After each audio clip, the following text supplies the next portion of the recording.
प्रथम लागू दो चरण को, धनिये ना छुड़ायो खिन। लाख तली लालिएड़िया, मेरे जीव के ही जीवन, मेरे जीव के ही जीवन।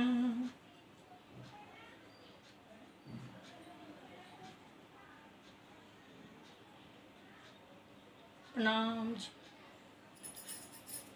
देखिए, आप ये जो देख रहे हैं ये ग्रंथ, उनको बोलते हैं बीतक साहिब। बीतक का मतलब है जो बीत चुका हो। 400 वर्ष पहले जब प्राणनाथ जी आए थे, उन्होंने इसी धरती पे कहाँ कहाँ जा कर के इस ज्ञान के बारे में सुंदर साथ को बताया। इसके बारे में सारा कुछ विवरण है। अब इसमें देखते हैं कि सतयुग, त्रेता, द्वापर, कलयुग के राजाओं का वर्णन है।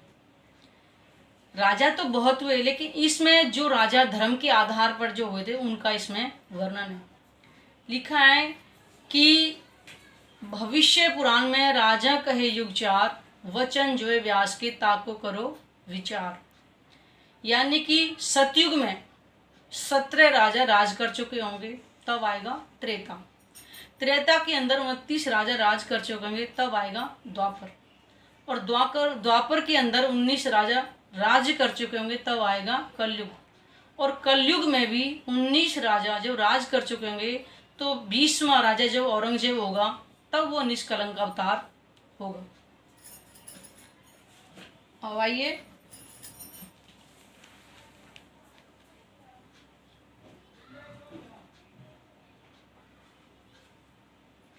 यह है श्रीमद् भागवत पुराण, जबकि ये द्वापर में लिख गई थी और निष्कलंक अवतार में आना है कलयुग के अंदर। इसमें 12वां स्कंद, दूसरा अध्याय और 37-38 श्लोक में लिखा है कि देवापी और मरु ये दोनों जीव कलाप ग्राम में साधना रत हैं, और कलयुग में जो है कलिक भगवान का जो अवतार होगा, उनके द्वारा इस ज्ञान का अवतरण हो। और आइए, जिनका नाम था देवापी, उनका कलयुग में नाम हुआ देवचंद जी। इनका जन्म विक्रम संवत 1638 में उमरकोट गांव, जो मारवाड़ में पड़ता है। इनके पिताजी का नाम मत्तू मेहता और माता जी का नाम कुंवरबाई। जब ये 11 वर्ष के हुए तो इनके दिल में आया कि मैं कौन हूँ, कहाँ से आया हूँ। तो कहते कि वहाँ पे कोई पिंगल श्याम करके एक मंदिर था, वहाँ पे 3-3 घंटे प्रदक्षिणा देती थी कि मुझे परमात्मा मिल जाए। वहाँ मारवाड़ में पानी की दिक्कत होती है, तो कभी कभी कोई महात्मा जैसे आते कोई भिक्षा के लिए, तो हंसकी से पूछते थे कि मैं कौन हूँ, कहाँ से आया हूँ, लेकिन इसका कोई जवाब ही नहीं दे पाता था। फिर ये 16 साल की उम्र में ये घर से परमात्मा की खोज में निकले। खोज में कच्छ, भोजनगर वगैरह निकले। उसके बाद ये पहुँचे नौतनपुरी, जिसको जामनगर बोलते हैं, गुजरात के अंदर। वहाँ पे जाकर के इन्होंने परमात्मा की काफ़ी खोज करी। फिर इनको 40 साल की उम्र परमात्मा का साक्षात्कार हुआ, यानी कि दर्शन हुआ। उसके बाद में दूसरा जो तन, जिसको मरु बोलते हैं, उनका इस कलयुग में महराज ठाकुर जिन पड़ा था, और उन्हीं के तन से ये साक्षात सारे ब्रह्म ज्ञान का अवतरण हुआ है, यानी कि परमात्मा की शक्ति इनके तन के अंदर आई। इस ज्ञान से हमें परमात्मा की पूर्ण पहचान, आज तक जब बोलते थे कि परमात्मा निराकार है, लेकिन इसी धरती पर जब प्राणनाथ जी कहाँ कहाँ उन्होंने लीला की, सारा विवरण इस बीतक साव के अंदर है। जिनको प्रमाण चाहिए हम उनको प्रमाण भी दे सकते हैं कि किस सन में वो कौन से नगर में पहुंचे थे। आइए, कि दुनिया कहती है कि परमात्मा निराकार है, तो फिर इतने ग्रंथों में निष्कलंक अवतार की गवाहियाँ जो लिखी हुई हैं, जबकि प्राणनाथ जी 1735 में हरिद्वार में कुंभ के मेले में जब पहुँचे थे, जगह जगह सुंदर साथ को संबोधित करते हुए, तो वहाँ पे चारों वर्ण के साधु जिन्होंने उनको निष्कलंक अवतार के रूप में जाहिर किया था कि यही आखिर जमाने के खाविंद हैं, यानी कि पूर्ण परमात्मा है और निष्कलंक अवतार हैं। परमात्मा एक है, ना हिंदू, ना मुस्लिम, सिख, ना ईसाई, सबको परमात्मा केवल एक ही होगा। और युगों युगों से ही इस 28वें कलयुग में निष्कलंक अवतार होने की गवाहियाँ जो लिखी हुई हैं, सारा इसके अंदर विवरण। अब आइए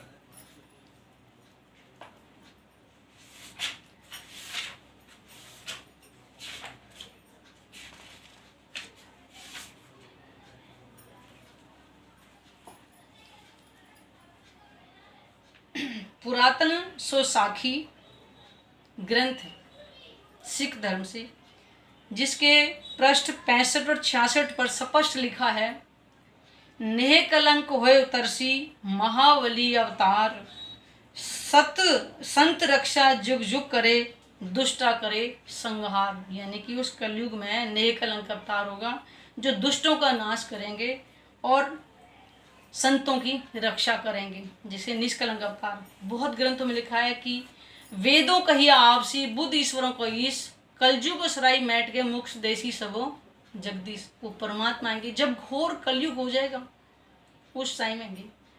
इस घोर कलयुग की पहचान अब भागवत में लिखेंगे, सारा कुछ लिखा हुआ है कि जो काम कलयुग में हो रहे हैं वो कभी नहीं हुए, और तब निष्कलंक अवतार ने होना है। कलयुग की ग्रंथों में गवाहियाँ लिखी हुई हैं, इसलिए कलयुग धन्य है, धन्य है।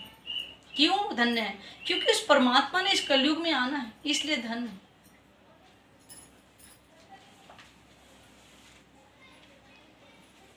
दूसरे उसमें बोल रहे हैं कि नवा धर्म चलावसी जग में होवन हार, नानक कलयुग तारसी किरंतन नाम अधिहार। यानी कि वो नया धर्म चलाएंगे। नया धर्म कोई ऐसा नहीं है कि जिसको हम कहते हैं निजानंद संप्रदाय। और निज आनंद मतलब अपना आनंद, जिसको कोई और नहीं ले सकता। निजानंद संप्रदाय ये हर किसी के लिए, न हिंदू न मुस्लिम न सिख ईसाई, एक इंसान के लिए,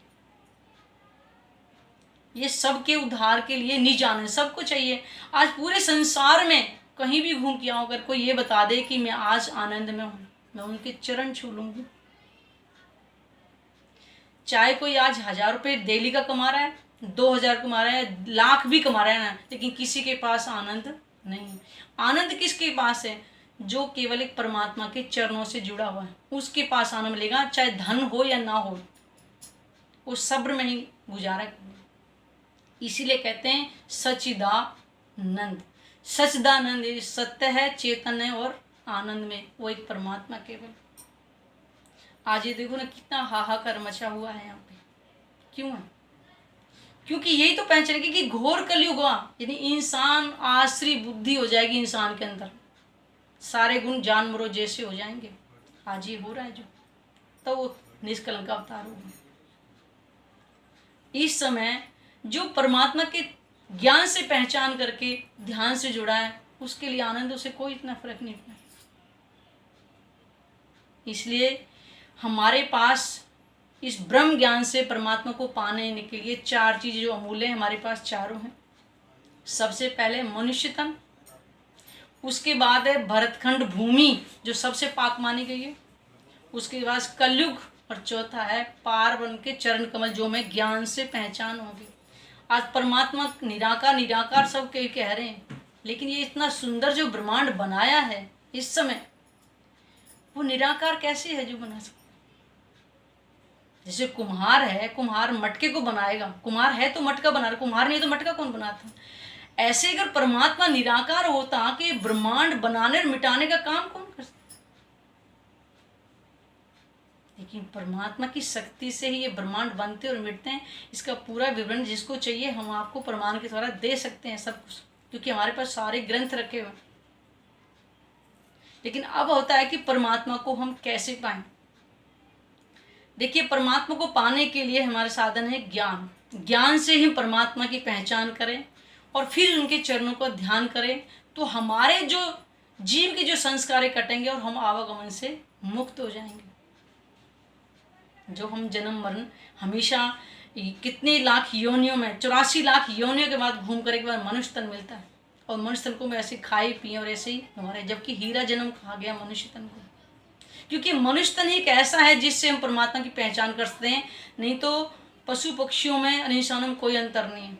वो भी ऐसे खाते पीते हैं, मनुष्य भी ऐसे करता है। जबकि मनुष्य 2 बच्चों को पालने के लिए कितनों के पेट काटता है, और पक्षी अपने घोंसले में चुगा देता है और किसी के साथ बुरा भी नहीं करता। लेकिन सिर्फ एक अंतर है, विवेक का अंतर, कि उनके पास बुद्धि नहीं है, इंसान के पास बुद्धि है जो परमात्मा को पाने का साधन बन सकता है। इसलिए हमें ग्रंथों में लिखा है, मनुष्य तन की कोई कीमत नहीं है, और अगर हम इस मनुष्य तन को खाए पिए से गंवा देंगे तो हमसे ज़्यादा मूर्ख और कोई नहीं होगा। जो हीरा जन्म कहा गया, जिसको हम कौड़ियों के बदले गंवा देंगे। इसलिए हमें परमात्मा के स्वरूप की पहचान अगर हम कर लेते हैं तो हम आवागमन से मुक्त हो सकते हैं। कितना आसान है परमात्मा को, और उसके पाने के लिए हमें कहीं घर से बाहर ना कोई जप, ना कोई तप, ना कोई व्रत, न नियम, ना कोई भंडारा करना, कुछ खर्च नहीं करना। घर के अंदर ही बैठ करके हम परमात्मा को पा सकते हैं। सिर्फ हमें थोड़े ज्ञान की आवश्यकता है। उस ज्ञान से हम परमात्मा के स्वरूप की पहचान करें, और दिन में हम सुबह शाम परमात्मा के चरणों का ध्यान करें। और ये नहीं है कि हम हमेशा काम हो तो उस टाइम बैठ जाएंगे। 24 घंटे में जब भी हम फुर्सत में हों, परमात्मा ने ये नहीं कहा कि मुझे सुबह, जब दुनिया के जो पंडे पुजारी हैं वो कहते हैं मुहूर्त निकल जाए, मुहूर्त किस बात का, परमात्मा को याद करने के लिए 24 घंटे, जब तुम बिल्कुल फ्री माइंड हो, एकदम रिलैक्स में होता, मुझे याद करना। कितना आसान है परमात्मा को पाना। लेकिन परमात्मा को पाने के लिए हमें ज्ञान बहुत जरूरी है। अगर ज्ञान नहीं है तो फिर ध्यान किसका करेंगे, जब हमें परमात्मा की पहचान ही नहीं होगी तो।